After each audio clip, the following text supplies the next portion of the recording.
Esame šiandien Nemenčinės sporto mokyklos bazėje, kurioje yra šiuo metu įrenginėjami hidrantai. Aš esu Tomas, įmonės UAB Geomaster vadovas. Užsiimam kryptiniais gręžimais ir betranšėjimo technologijom. Nemenčinė tai yra antras toksai biatlono centras Lietuvoje.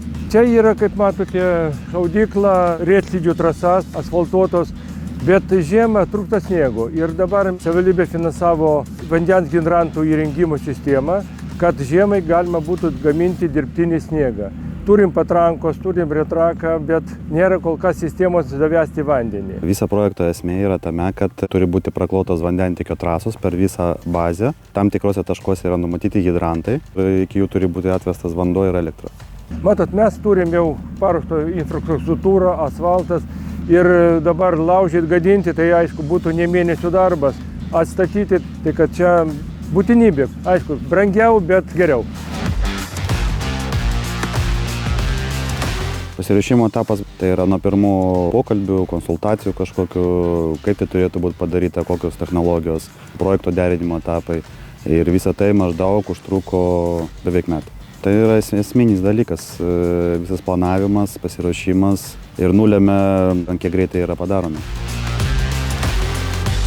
Tai šitam objekte nėra daug komunikacijų.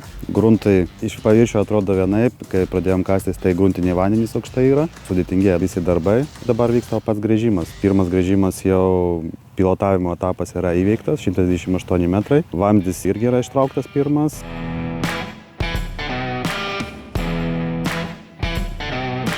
Realiai dabar liko tik tai mums išpumpuoti bentonitus, nupjauti esamą likutį vamzdžių. Sekantis etapas tai mūsų yra kiti gręžimai. Čia bus jau hidranto montavimo darbai. Konkursą čia Vilniaus rajono savivaldybė skelbė. Tai daug kur buvo tokius rodiklių, kad viena iš geriausių įmonių gal Lietuvoje.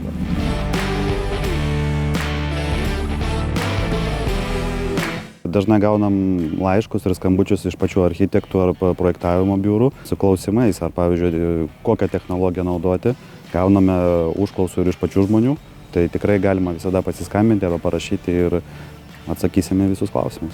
Laukiam tų darbo pabaigos, galėtume pradėti slidinėti ne tik mūsų sportininkams, bet ir slidinėjimo entuziazmo, džiugi būtų naujiena mums.